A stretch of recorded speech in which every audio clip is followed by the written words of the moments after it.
Hello everyone, I am Walt here. Here we are with our sixth principle in the series, which I'm pretty sure you're familiar with because I wouldn't imagine you're jumping in on part 6, but maybe you are, so welcome if you have not been here before.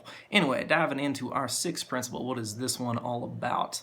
Thanks again, Liz, for these amazing principles, and happy to help out with trying to help you grow your channel and get a bigger audience and branch out into self-help stuff because your material is great. Keep going at it. Anyway, but yes, so how do we end up being happier? How do we create more love in our lives? How do we, make our lives better, basically, I would say is core of this series, of course. But yeah, anyway, sixth principle here. This is once again another principle, the second, in fact, that is going to be about spending money. So yeah, what's that all about, huh? Yeah, okay, well, spending money once again here, she talks about the gratitude journal. So having your own journal where you can write down, the things that you're grateful for as often as you can and the things that you're manifesting. So a few different takes on this one because I think that this is a great idea. I personally am a Google Docs person. That's my thing, Microsoft Word's great, it'll read stuff to you, so I got no preference of Word versus Docs overall, besides the fact that the Docs share between my different computers. But anyway, I just use a blank notepad as kind of like my thing there, just to write down what I'm grateful for. And I always do like a monthly goal kind of idea of, okay, I always set a monthly financial goal of how much I plan to adjust kind of my financial thermostat towards, because when you're having the process of actually making more money in order to avoid the lottery syndrome. So when you're getting extra cash, naturally your mind starts to initially you feel great about it because, of course, extra money is great and you can use it for some great kind of types of investments and for growing your nest egg and all that kind of fun stuff.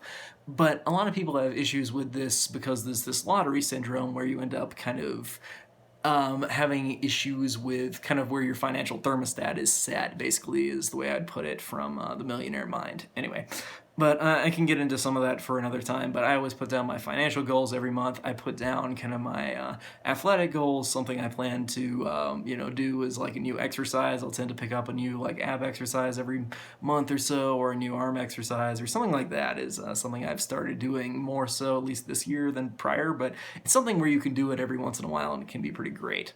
And then I set kind of an overall, like a different goal, just whatever I'm feeling like setting as a goal. So anyway, I set those three and I try to remind myself. I try to use affirmations with this kind of material, and the gratitude one is so important. I always like the method from The Secret. Say what you will about the realism in that book, but I'd say there's a pretty great principle that's mentioned in The Secret, so I feel like the book's worth reading just for that. Take it literally or don't. I prefer the scientific approach, but I'm not going to step on anybody's toes here, Not here to create fear, here to create love kind of thing. So anyway, basically when you want to have this gratitude idea, there's this exercise that when you get out of bed every morning, set down your feet, and when you set down your feet, one foot say thank and the other foot say you. So the first thing you're ever thinking is thank you, feeling grateful for the day and that kind of thing. I also feel like this weighs into an earlier principle about getting up early, because when you get up early, you're going to have a little bit of gratitude when you kind of see things like the sunrise and go after that. I say that as I'm here at 11 something. Anyway, fun times, right? So yeah, that's about it for this principle. Have a gratitude journal.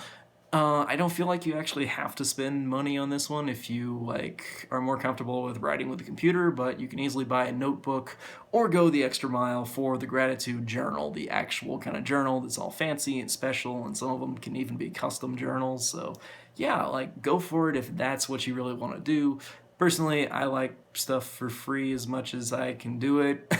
Maybe I'm thrifty, actually. Maybe not. Definitely not cheap, but maybe I have a thrifty nature to me. But yeah, pick up the gratitude journal if that's what you really want to do, or otherwise I would say just use your computer or something like that. Maybe that takes away from some of the experience of it, but I find it to be just as meaningful as actually writing it, like with a real diary or with a real journal or, on real paper.